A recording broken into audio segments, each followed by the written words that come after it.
What's up? Welcome back to the channel. It's your boy Pokerface from the IE, also known as Versace Chris, and I am bringing you a little bit of something we haven't touched on before, and that's the Y&W Melly case.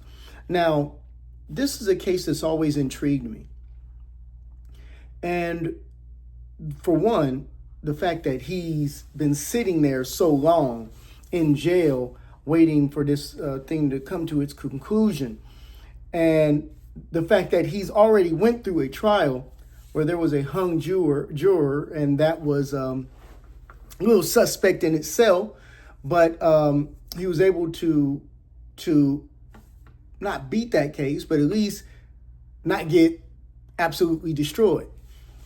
Now, there's a couple different aspects that I want to discuss about this case. One is there is another defendant by the name of Cortland Henry, also known as Y&W Bortland. So you have the Y&W Bortland, Y&W Melly, Y&W Sack Chaser, and Y&W Juvie, all in a vehicle together. Okay? That was proven in court by the surveillance outside of the studio that they were in. So you have these guys in the studio. They leave. They all get into the same Jeep Compass together. Then the story, this is where everything gets fuzzy. Bortland states that into the ride, several minutes into the ride home, unknown vehicle pulls up, opens fire on the car, only hits 2 of the 4 individuals in the vehicle, and then apparently drive away. Now, Melly, his defense was, at this point in time, he's no longer in the vehicle. But his phone is pinging. His phone is pinging from that vehicle, and it's pinging to every stop where the vehicle went. So Y&W Bortland and allegedly Melly kill the other 2 guys. And apparently the shots all came because Bortland's the driver. You have Bortland driving. You have Sack Chaser up front, passenger. You have Juvie, passenger back door. And then you have Melly, driver back door. Apparently, from ballistics, or what the police were trying to put across to the jury, is that the bullets came from driver back door, backseat passenger, shoots Sack Chaser first. Maybe Juvie had some type of problem with that. He gets it too. So they're saying the trajectories from these bullets looked to be shot from that backseat passenger of the driver. So that was what the whole case was built on. Well, with a couple, friends coming in and testifying that Melly was not there, from a jury being hung, from your boy Bortland taking the dead bodies. Now here's where things get interesting. Takes the dead bodies of his 2 friends. There's no Melly in the car. There's no Melly around. They both didn't take the guys. I don't know how Bortland got volunteered or voluntold to actually take these bodies of his friends, now deceased, to the hospital and then try to explain that. Apparently, prior to this, they took the car off to a remote part of Florida, shot the car up with the guy still inside. So the police are claiming that the initial death bullets, which forensics can tell which one is which. They can tell which one killed, because then you got, the heart pumping blood. And when the heart is pumping blood, there's going to be a certain spray when the body is hit with a bullet. Okay? And now, especially the head. Now, once the body is already dead, right? Once you've already shot him in the head a few times, dude's out the game. You shot this one in a few times, this guy's out the game. Now the heart is no longer pumping this blood. So when the car is shot the second time, the staging, alleged staging portion of this, the blood spatter is not the same, because there's no beating heart. There's no heart palpitation to make the blood have some type of force behind it. Okay? So they can determine all this. This is forensic science. This is not new. This is not just made up yesterday. The police, detectives can understand that, especially the forensic scientists that work with the police departments. Okay? So after the staging, we don't know how Melly got home, but we do know that YNW Bortland takes the guys to the hospital. Then it's up to him to sell the story. He didn't do a great job. Okay? He brought the detectives, because detectives want to speak to him. It's a, homicide. He was looked at as a victim of the shooting in the initial aspects. He wasn't looked at as a suspect. Now he's on trial as a suspect, separate from Melly. Okay? So now he's on trial as a suspect. But he told the detectives, this is where I think it was. I'm not familiar with the area, so I don't really know. But I think this is where it was. They found no shell casings, no broken glass, no anything that would indicate that a shooting happened. Also, no one called in and said, hey, there's been shots fired. What might have been a good idea is fire a couple shots where you think you're going to say this thing happened, so at least police can be called, and you're already out of there doing the fake stuff over there in the Everglades or whatever. So now he is on trial, and his trial is happening as we speak. Melly's already had his trial. Okay, he's already had a hung jury. They're going to retry him again. Okay, they're going to spend some more taxpayers' money to try to make it right this time. The only thing is, it's hard to beat a case the second time. The reason why is the jury knows, the DA now, the prosecutors now know what they did wrong. They know where they fell short, and they'll fix that, and they'll sew that up. They'll make sure that they don't drop that same ball. And that makes it a lot harder for the defense, because your defensive plan is pretty much going to be the same. There's not going to be any new plan. But the prosecutors are going to make sure that how you made it happen last time, how you made the jury hung last time, is not going to be how you do it this time. Makes it hard. So now you got to come up with a whole new wiggle. Right?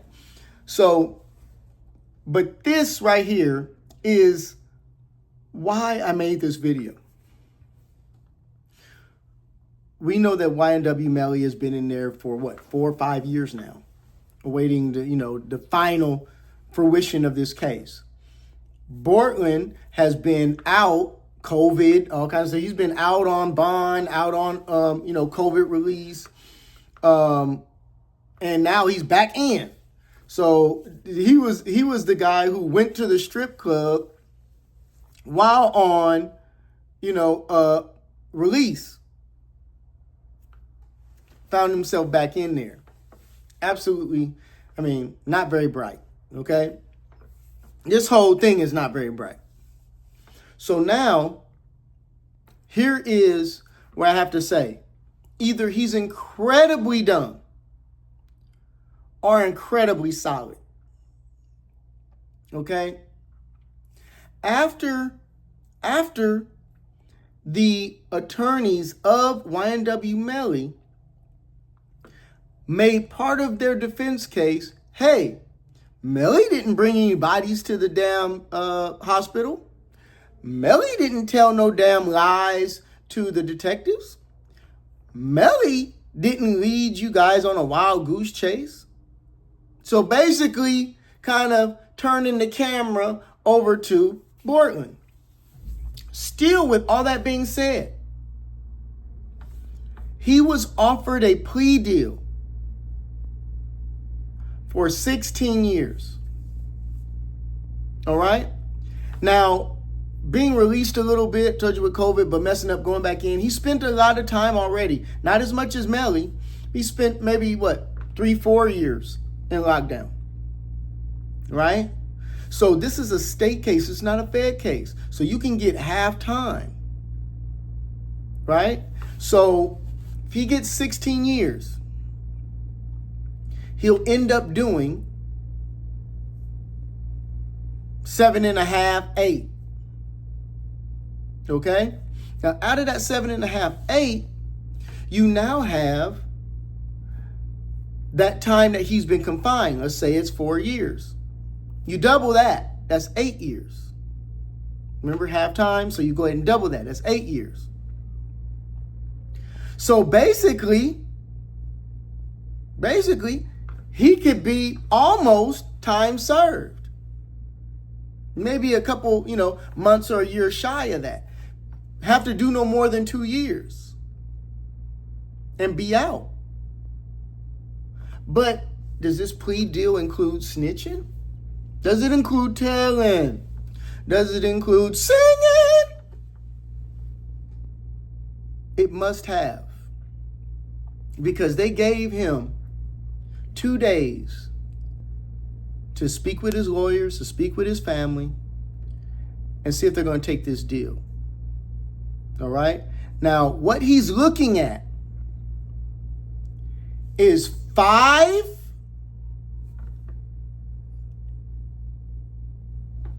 life sentences. And then plus 75 years. Life sentence times 5. 75 years after that. That's the kind of time he's looking at. And they're offering him 16 years if he gives up his boy. Some of y'all take that. Some of y'all jump on that. For sure. Some of y'all will jump on that for sure. Some of y'all eat that cheese. But I got to give it to him. That couple days passed. And he said, I'm not taking that deal. Wow. They have proved you've lied to the detectives. They've proved that. They've proved there was no drive-by. They've proved that there was a place where bullets were fired into this car. From your tracking of your phone. They tracked your phone to everywhere you went, from the studio to the place in the Everglades where you was shooting the car up. Found shells at the spot where the staging of it went. These guys are already dead. The blood splatter indicates that. They proved that there was an hour or more from when these guys were shooting that blood out like they should, from the initial kill to when you took them to the hospital.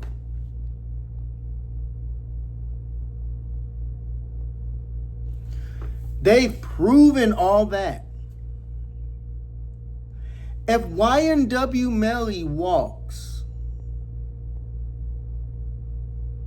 you won't. You came with the bodies, you dropped them all. You basically taking responsibility for the bodies at that point in time. You led the detectives on a wild goose chase. You've given false statements. You are cooked.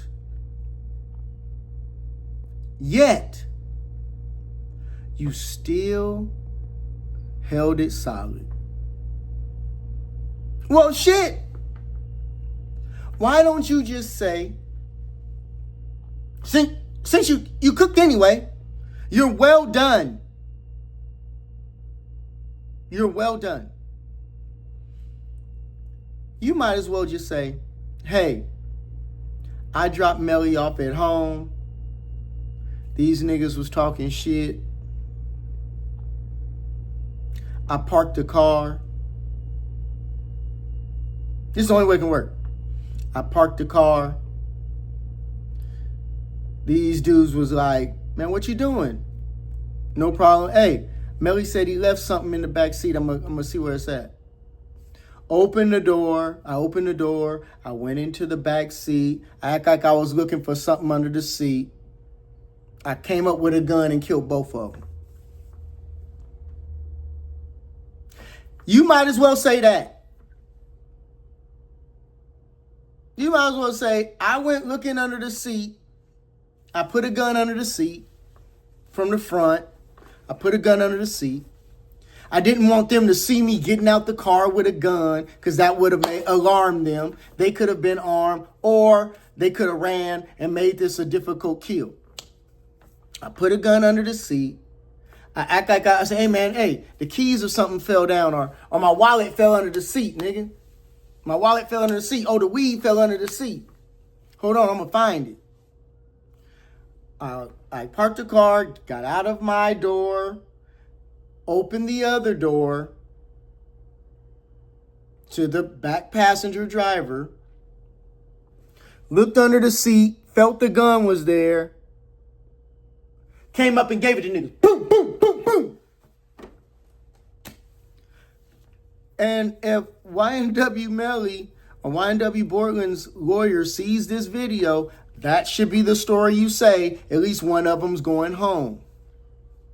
It will not be Bortland in any way. But at least Y&W Melly can go home. And he can smoke his weed. And he can get his bitches. And he can go see Christmas. And Bortland ain't no snitches. You understand me? That's the only way. But there's going to be a lot of people on the streets giving high praise to Bortland, but you half-ass doing it. If you're going to be real, be real. If you want to be real, be real. I killed them niggas. I put a gun underneath the seat. I walked around. I got the gun. It was like, oh, nigga, what you looking for? I'm looking for this thing. And I got on them. I did my thing. I tried to make it look like something else. I drove it over there. That's the only way. One of you guys get to go home, not two. It's over with. Hopefully Melly come home, take care of you. If Melly does come home, he will be an absolute superstar again. Way bigger than he ever was. Everybody in the industry is going to mess with him. He's going to go to the top. Bortland, go home. He's not going home. That's a done deal. But if Bortland was to go home and Melly was the fry for this, nobody's going to get help. So, hey, you solid though.